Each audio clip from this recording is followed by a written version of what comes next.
Hello, happy Monday, if you can call it that. No, I joke. I'm absolutely fucked. I've not long finished work. I've literally got in, got changed, wonderful, and come straight back out. Training today, even though it's been my long day, because I want to take tomorrow to do nothing and I have a good rest day. So yeah, that's what I'm going to do. I'd rather do the hard bit today and have a little bit of an easier tomorrow. Some people understand it, some people don't. So this week's not going to be as fun, and I say that loosely because, as I've been harping on about for the past week, it's Deload week, which I'm happy for because my body is in dire need of said deload, but I'm sad because I like lifting heavy and it hurts my ego to lift light, but I also know the rational part of my brain, the coach part of my brain, knows it's needed for any further progression. So we're going to be good, we're going to stick to the allocated weights, and the plan is just to get a filthy pump after, because everything is reduced, volume, intensity. I've only got like 2 sets of deadlifts today. I think I've got 2 or 3 sets of pause bench. I think like 2-3 sets of belt squats. So it's very low, which is good because my body needs a break, but it's sad for my ego. So to counteract that, I'm going to get a filthy pump after and just get the blood flow into the muscles. And that'll just be accessory work. So it won't be any heavy lifting, just be nice, fairly moderate weights, curls, back, just to get a bit of a pump, make me feel a little bit better for next week. And I will be doing that kind of sparingly because, again, I am on deload, so gotta be, you know, I'm trying not to counteract it, but I need something to look forward to. Just wanted to have a bit of a ramble today, and I'm going to do that whilst drinking my pre-workout. Speaking to a woman today, and she's been having some struggles with weight loss. Well, with losing weight, should I say. She's wanted to lose weight, she's not been able to. She recently done the Atkins diet. And for those who don't know what the Atkins diet is, it's basically another version of keto. So from my knowledge, keto is pretty much zero, actually very low to zero carbs. Atkins is very, very low carbs. And she also said about drinking like shakes or something on it. I don't really know. And she said she felt great at first. She lost quite a bit of weight, as you do when you remove carbs from any diet. If you remove carbs, you're going to lose a lot of weight because carbohydrates retain water. So not necessarily, at first it won't necessarily be fat loss, it'll be just water weight loss. She said she lost a lot of weight, but as the weeks went on, she was just finding it harder to sustain. She was starting to feel cravings, and she was just generally starting to struggle. So she said she'd come off it for a bit, and she regained all the weight. Not surprised. And she was actually getting upset. She said she struggled with her weight for a lot of her life, and she felt like she was constantly going back into the woods. Why? And this isn't directed at her, because I did go through it with her. To have sustainable weight loss with any diet, it's a calorie deficit, whether that's keto, whether that's Atkins, whether that's paleo, whether you intermittently fast. No matter what you do, it's because of a calorie deficit. You're reducing your calories in one way or another. Intermittent fasting, you're shortening your eating window. Taking carbs out, you're taking out carbohydrates. They're a lot of carbohydrate foods are very calorie dense. They're very nutrient dense. So you take out that food group, you're going to be removing a lot of calories. And yeah, you just I'm trying to get this out while I'm half asleep, so bear with me. You need to be in a calorie deficit no matter how you dress it up, no matter who tries to sell it you. It's down to the basics. It's a calorie deficit. You can do that by doing certain slimming plans. You can do that by counting points or whatever. It's a calorie deficit. No matter how you try and package it up and try and sell it, it's a calorie deficit. If you reduce what you're taking in and increase what you're expending, you're going to lose weight. It's energy balance. It's energy in versus energy out. Now, the key to actually enjoying life and not absolutely hating every single day of your existence because you've removed the one food group that actually brings joy to people, carbohydrates, is trying to do it sustainably. Now, carbohydrates aren't a devil's food.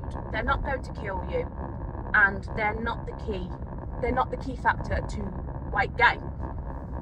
It's overconsumption of any type of food, any calories in general. Now, if you were to eat just fruit, veg every day and nothing else, you would find it very hard to gain weight, and that is because they are a very low calorie food group and they're very nutrient dense. You're going to you get a lot of volume for the calories. You're not going to find someone who's binge eating lettuce. It's as simple as that. I would pay you to find someone who's binge eating salads, binge eating lettuce, binge eating carrots and gaining weight. And that's because they're a very high volume food and you get full quick. And that's why they make great tools for your diet. They help you feel full and they are very healthy for you. They have a lot of micronutrients. But that doesn't mean that carbohydrates don't play their part. Carbohydrates are one of our body's source of fuel. And if you remove that, sure, you might see a bit of weight loss, but you're also going to feel lethargic. You're also going to feel very depressed. It's one of our brain source of fuel as well.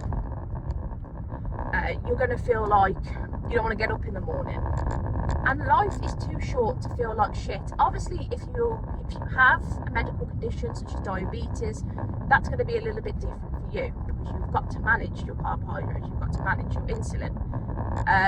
But this doesn't apply to, I'm not talking about them, I'm talking about the general population who think they've got to live on fucking lettuce and tears to lose weight. Because if you can still eat things that you enjoy in moderation, this is where the key is, moderation. Because if people can implement chocolate in, sweets, whatever you desire in moderation and not overeat, which is where weight gain comes from, overconsumption, you're going to find your diet a lot easier to stick to. You're going to find it a little bit more manageable when you know you've got something you enjoy to consume every week, every day. And I'm not on about a big slab of chocolate, maybe a chocolate bar. You know, they do these reduced portions. Implement it in. If you like ice cream, you can buy lower calorie ice cream. If you like a drink on the weekend, you can have a drink on the weekend. The good thing about calorie deficit, and especially with tracking your own food, whether you do that pen, paper, an app, you can bank calories and you can save them for the weekend, which means eating a little bit less in the week, saving 100, 200 calories a day and compounding that up until the weekend. So you've got 500, 600, double that calories depending on how much you save to play with on the weekend. It's a bit like saving money. So I'm not going to ramble too much because it's almost been 10 minutes now and I'm almost at the gym. But I get frustrated because weight loss, sure, it's not enjoyable. You're starving yourself slowly, but it can be more manageable and you haven't got to get yourself into such a state over it. It can be manageable and it can be sustainable if done correctly. Let me know, would you like its own video? Would you like me to go through? Is it something people would find interesting? Because it's something I certainly can do. Something I live, breathe and have put into practice with a lot of clients, and it's something I've had great results with a lot of clients. So yeah, let me know. I will see you in the gym. Right, so this is my first set. Literally, this is going to be the weight I'm starting at. So I've got 80 for 5. Nothing exciting. At this point, I'm just bitching.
This session is far too easy, but I've got to remind myself it's for the greater good. Because next week we start our strength block.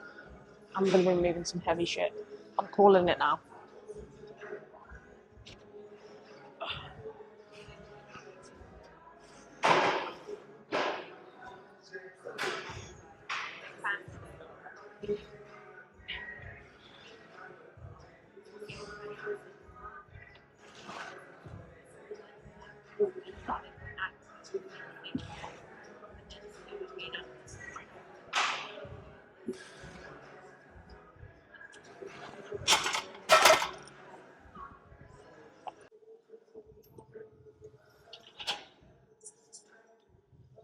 Right, as we are going pretty low, we've only got 2 sets of 8 at 75.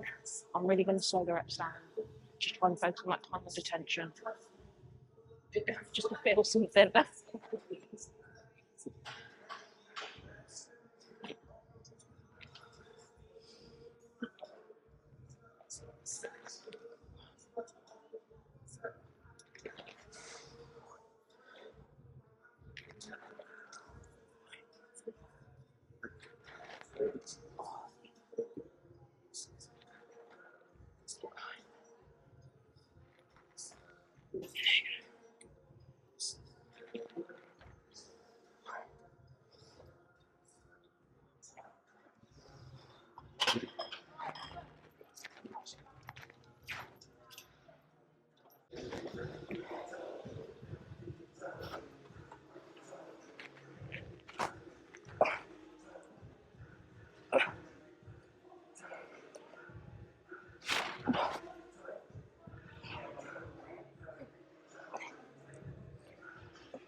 That's the session done.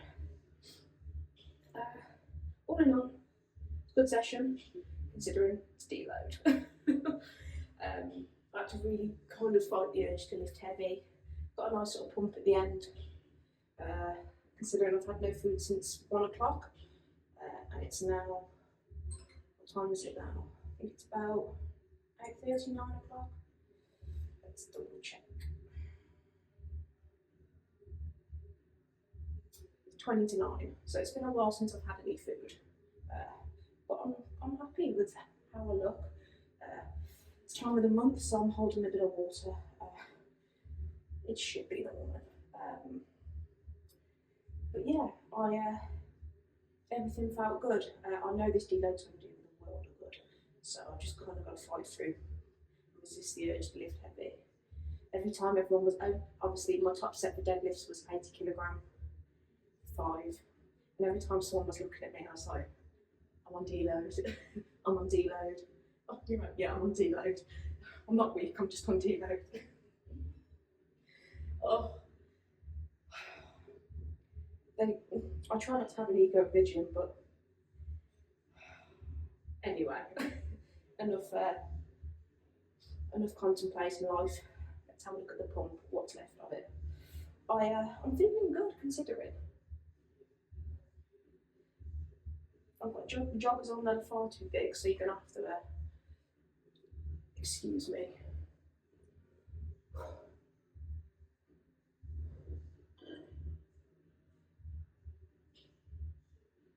My forearm's giving me a bit of jip today, but I haven't done my physio for a while. I've been naughty, so I'm going to finish up here, go do 10 minutes cardio, or a little bit longer, and then I will be doing some physio to finish, because if I don't do it, I'm going to revert back to the way I was.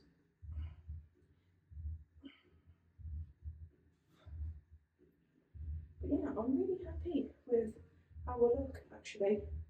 I mean, I wouldn't say really happy, but I'm happy. We're going in the right direction.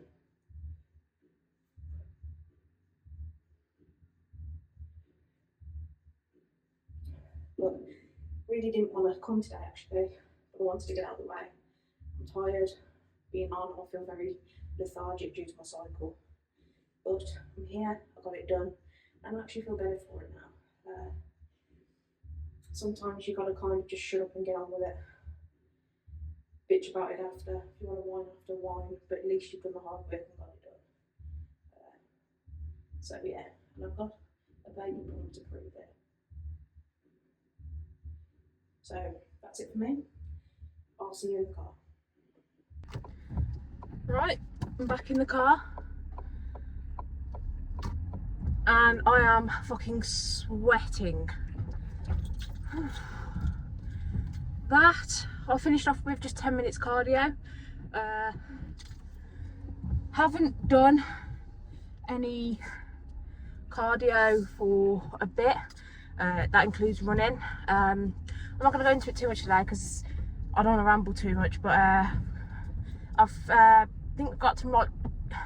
we think it might be complications like post meningitis. So I'm having some problems with like my, if you want to say my heart, my chest. I don't really know at the moment, I'm under investigations. So I can't do anything strenuous cardio wise at the moment, anything like high intensity.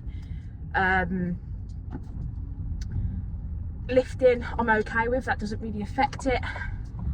But I've just got to be smart at the moment. So running is off the table. But to be honest, although it's annoying because I did really well with my running, I got up to running, you know, 7-8k. It wasn't my priority. Lifting is my priority, and if I have to sacrifice one, it would always be running. So yeah, but I'm introducing some kind of lifts, so some low intensity state cardio. So just something to keep to elevate my heart rate a little, but nothing that's going to spike it too bad. So I'm a bit gassed at the moment, especially because I had that chest infection a couple of weeks ago, which absolutely, I'm still getting over at the moment, still absolutely ruined me, if you recall. So I'm still kind of gasping a little bit, but nowhere near as bad as I was. It's just kind of taking a bit to shift, but that's not just me. I see a lot of patients and a lot of people who are also complaining of the same thing. So I think these germs are just getting tougher. But back to the lifting. It was an okay session. It was good. I got a bit of a pump. I'm tired and I just kind of want to get through deload, so I'm nice and recovered and I can start lifting heavy again, and so my ego's can be stroked again. But yeah, it was an okay session. I know I'll feel better for deloading. The rational part of me is keeping me in check, so I'm good. But if you're feeling achy or just generally shit, maybe consider having a bit of a deload, a regression for a week, just to give your body time to recover. Because when we resistance train, we're adding stress to the muscle, so we're breaking the muscle fibers down, especially in a hypertrophic state. So essentially, if you were to put it on a graph, it would be like that. So then we resistance train, break down the muscle fibers so that it drops like that. So we break down the muscle fibers, and then in our body's response to recover, it overcompensates, so it drops here, and then our body, to recover, it overcompensates to ensure that the muscle breakdown doesn't happen again. It builds up a little bit more. The muscle fibers get built up just a little bit more, tiny little bit, and that is how the muscle is built. So on a graph it would look like this. You know, stress, breakdown, our muscle overcompensates to recover to ensure it doesn't happen again, and that's where that small percentage is where the gain happens. And obviously over time it would start, so it would go like this. Sorry, I'm trying to multitask here. And then the muscle recovery, and then we would baseline again, and then we would add more stress, and then we'd recover a little bit higher, and so on. Does that make sense? I need my whiteboard really, it's hard to kind of do it in air. But I will try. I've got a graph somewhere which will give you a good example, so I'll try and fish it out. If not, I'll draw one and I'll put an overlay here. That's probably the easiest thing to do. But yeah, so that's how it happens. And for that recovery to happen, especially over a long period of time, you need to ensure your body has adequate recovery time. And if your CNS is battered from doing a lot of heavy lifting and a lot of volume, it's going to struggle. But yeah, I'm not going to rant too much because I had a 10-minute intro video because of the calorie deficit thing. But like I said, let me know if you would find it helpful to do an actual dedicated video on that. I might do one anyway, but I'm asking your guys' opinion. It's something I'm very passionate about. It's something I've helped a lot of people with, and it saddens me that people still think they've got to live on a life of lettuce, sadness, and just shit really, to achieve their to achieve their goals. Now, if you're comparing your goals to someone who is enhanced or is clearly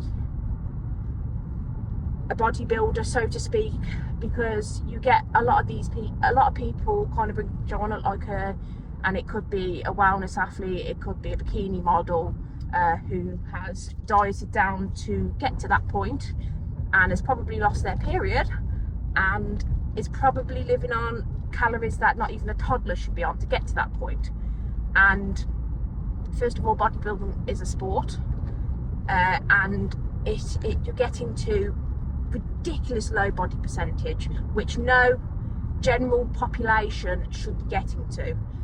Obviously, if you're a bodybuilder, that's a completely different story. If you're a general pop and you don't need to, trust me, you're not going to be staying at that body fat for long.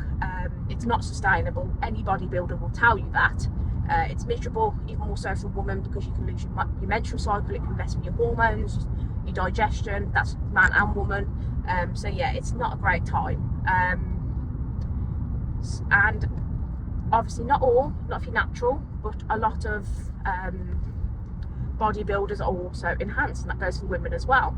Clenbuterol, fat burners, Anvar. So yeah, don't compare yourself to a competitive athlete. Look at yourself and focus on what you can improve on yourself. And don't always go for aesthetic goals. If you're overweight and obese, yes, it would be beneficial for your health and your life and your lifestyle to reduce your body fat percentage. But at the same time, also focus on how you perform in the gym or in your sport, how you feel, because you're going to feel more gratification seeing yourself progress physically by getting stronger, getting faster, etc., etc., rather than losing, a pound on a scale. Because although that has its place, it's not the be all and end all, and you'll never be happy with your body weight. Because from someone who has lost a lot of weight, you're never happy.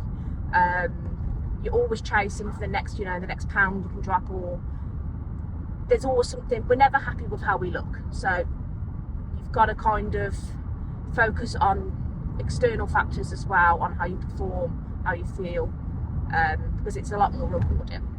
But yeah, let me know your thoughts. I can do a video on it. Might do one anyway. We'll see. Sorry it's not as interesting, but you've got to get through this week, through Deload, and we'll be back lifting heavy. Thank you for watching. Please like, comment, subscribe if you haven't. I really do appreciate it. I just kind of want to motivate people and help wherever I can. It's my passion. I love helping people. Yeah, let me know if you've got any questions, and I will see you Thursday bright and early for legs.